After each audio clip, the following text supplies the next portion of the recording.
Job లేక ఇబ్బంది పడుతున్నారా? అయితే మెడికల్ కోడింగ్ మీకు మంచి ఆప్షన్. వెంటనే కాల్ చేసి కోర్సులో జాయిన్ అవ్వండి.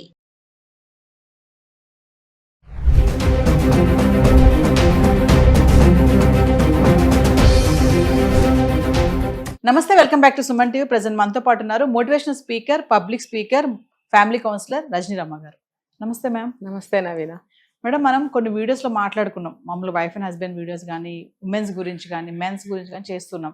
నా టాపిక్ ఏంటంటే, మామూలుగా గొడవ పడినప్పుడు, భార్య భర్త గొడవ పడినప్పుడు ఆడవాళ్ళదే పై చేయి ఉంటుంది. అంటే ఆడవాళ్ళు గొడవ పడేటప్పుడు కరెక్ట్గా వాదిస్తారు, వాళ్ళది మా తప్పు ఏమీ లేదని అంటారు. ఆ టైంలో వాళ్ళు నిర్ణయాలు కూడా కరెక్ట్గా తీసుకుంటారు గొడవ పడినప్పుడు అని చెప్పేసి రిలేషన్షిప్ సైకాలజీ స్టడీస్లో కూడా తేలిందంట. అంటే ఇది ఎంతవరకు కరెక్ట్ అంటారు? అంటే ఇది సాధారణంగా నేను చెప్తున్నా, సాధారణంగా జనరల్గా ఇంట్లో గొడవలు జరిగినప్పుడు ఇది కరెక్టే. అయితే ఇప్పుడు కండిషన్స్ చాలా మారిపోయినాయి కదా బయట.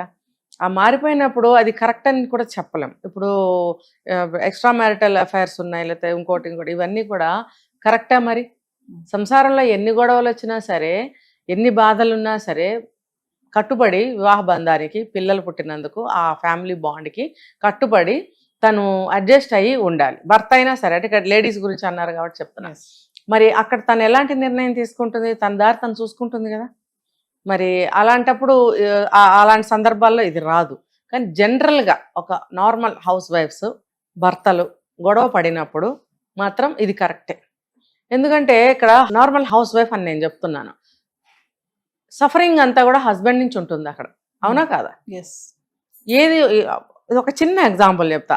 వచ్చేటప్పుడు ఏదో ఫలానా వస్తువు తెమ్మంటుంది, కూరగాయలో, దేవుడికి ఏదో పువ్వులో, కొబ్బరికాయో, అరటిపళ్ళలో, లేకపోతే పిల్లలకి సంబంధించిన నోట్బుక్స్, పెన్సిల్స్, ఏదో ఒకటి చెప్పింది. చెప్పినప్పుడు అది చెప్పటం అనేది తన బాధ్యతే కదా. 50% ఆఫ్ రెస్పాన్సిబిలిటీ. ఇంకొక 50% ఎవరిది? హస్బెండ్దే ఉండాలి. ఉన్నప్పుడు చెప్పటం అనేది తన బాధ్యత. పిల్లల దగ్గర ఏం కావాలనేది తెలుసుకుంది, ఇంట్లోకి ఏం కావాలని తెలుసుకుంది, అవి తెలియజేయాలి, కావాలి అనేది అంతవరకే తన బాధ్యత. ఎందుకంటే తన ఇంట్లో ఉంటుంది కాబట్టి. మరి భర్త అనేవాడు ఆ దారిలోనే వస్తాడు. నేను ఈ దారి అని స్పెసిఫిక్గా చెప్తున్నా చూడండి. ఆ దారి నుంచే వస్తాడు, అవన్నీ దొరికే దారిలో నుంచే వస్తాడు.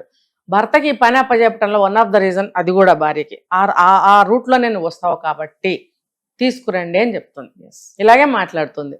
మీరు అట్నుంచే వస్తారు కదా, వచ్చేటప్పుడు ఇవి తీసుకురండి అంటుంది. ఒకవేళ ఇంటి వస్తువులు అయితే ఓకే. పిల్లల పుస్తకాలు అయితే మళ్ళీ 2 సార్లు హెచ్చరిస్తుంది. వాడికి నోట్బుక్ అయిపోయిందంట, రేపు హోంవర్క్ చేయాలి, మర్చిపోకుండా తీసుకురండి అని హెచ్చరిస్తుంది. వీలైతే మధ్యలో మళ్ళీ ఫోన్ కూడా చేస్తుంది. చేసినప్పుడు తేడు ఎందుకు అని అంటే, అతను ఈజీగా మర్చిపోతాడు, చాలా ఈజీగా మర్చిపోతాడు. ఈవిడ ఎన్నిసార్లు గుర్తుపెట్టుకుని ఇంత ఇదిగా ఫోన్ మీద ఫోన్ చేసి ఇంకో 5 నిమిషాల్లో బయలుదేరుతున్నాడనగా కూడా, బండెక్కుతాడనగా కూడా గుర్తు చేసినప్పుడు నీ బాధ్యత ఏమైంది? నువ్వు ఈజీగా మర్చిపోయానని అసలు ఎలా చెప్తావు?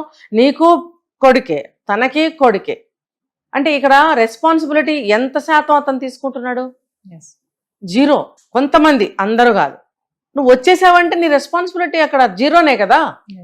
మరి ఆవిడ అన్నిసార్లు గుర్తు చేసింది. పిల్లలకి ఏం కావాలో తెలుసుకోవటం అనేది ఒక బాధ్యత. తిరిగి మళ్ళీ అతనికి చెప్పడం ఒకటి, గుర్తు చేయడం ఒకటి, ఒకటికి 4 సార్లు గుర్తు చేయడం.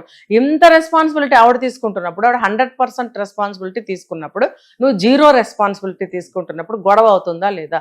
అక్కడ వాదనలో ఆమెది కరెక్ట్ అవుతుందా అవదా? ఎనీ తీసుకోండి, ఇంట్లో పొద్దుటి నుంచి ఈవినింగ్ వరకు ఎన్నో జరుగుతాయి. ఎన్నో జరిగినప్పుడు ఇలాంటివే జరుగుతాయి. జరిగినప్పుడు అక్కడ తప్పు ఎవరిది? భర్తదే ఉంటుంది. ఉన్నప్పుడు మరి లేడీస్ కరెక్టే కదా.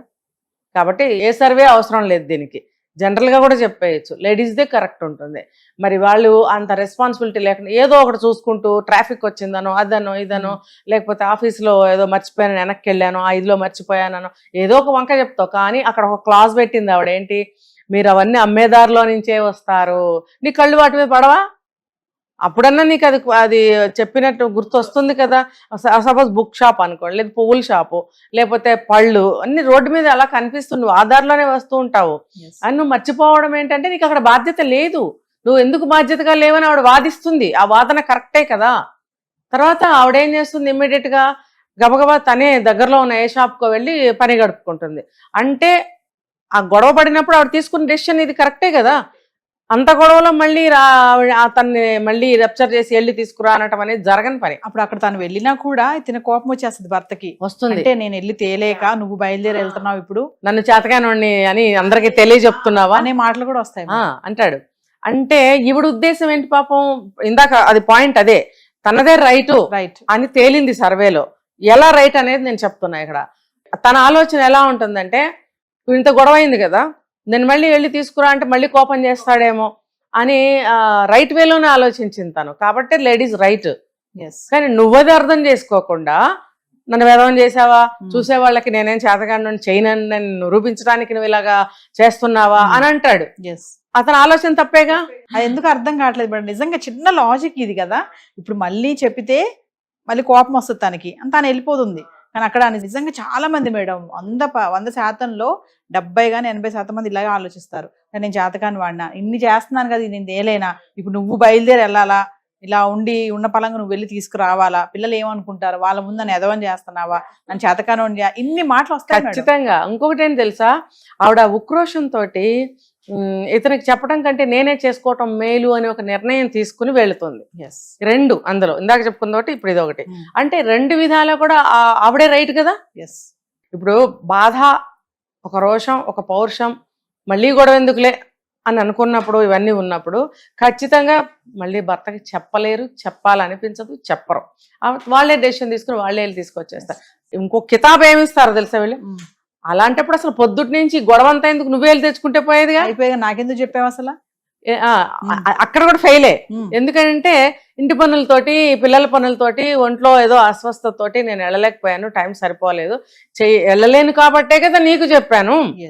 ఓకే, ఈవినింగ్ వరకు నాకు కుదిరితే నేనే వెళ్ళలేదని, ఈవినింగ్ వరకు నీకు గుర్తు చేస్తూనే ఉన్నాను కదా. ఒకవేళ నేను వెళ్ళి తెచ్చి నువ్వు తీసుకొస్తే వేస్ట్ కదా. మరి అక్కడ కూడా నిర్ణయం సరియే కదా. అంటే గుర్తు అన్నారు చూసారు మేడం. ఇక్కడ కూడా కోపం వచ్చేస్తుంది భర్తలకి. ఏంటంటే నాకు ఇన్నిసార్లు నువ్వు గుర్తు చేయాలా, నాకు తెలీదా, ఒకసారి చెప్తే ఎప్పుడు అంటారంటే ఫోన్ చేసినప్పుడు చెప్తారా, చివరికి చూస్తే అంతే, మళ్ళీ మర్చిపోతారు కదా. ఇంకొకటి మేడం, మనం చాలా వీడియోలో మాట్లాడుకున్నాం ఈ నిర్ణయాల విషయంలో కూడా. ఎందుకు భార్య చెప్పే సలహాని కానీ, అంటే అందరు భార్యల గురించి కాదులేండి, కొంతమంది అయితే ఉన్నారు మంచి సలహాలు ఇచ్చే భార్యలు ఉన్నారు కదా, ఎందుకు తీసుకోరు? ఇగో ఎందుకు? భార్య ముందు భర్తకి అసలు ఇగో ఎందుకు అంటే, వాళ్ళు చిన్నప్పటి నుంచి నూరు పోసిన పాఠాలు ఉంటాయి. ఇది ప్రతి వీడియోలో మొత్తుకుంటూనే ఉన్నాయి. కాదని ఒక్కళ్ళని కూడా అనమనంటే చూద్దాం. వాళ్ళ మనసుకు తెలుసు అవునో కాదు. ఆ నూరు పోసిన పాఠాల వల్ల, నువ్వు మగాడివి, నీ మాట చెల్లాలి, దాని మాట వినకు, దానికి డబ్బులు ఇవ్వకు, దానికి పెత్తనం ఇవ్వకు, దాని మాట వింటే మళ్ళీ నెత్తెక్కి కూర్చుంటుంది, ఇవన్నీ కూడా పాఠాలు చక్కగా చెప్తారనమాట, మంత్రాలలాగా. సో అదొకటి.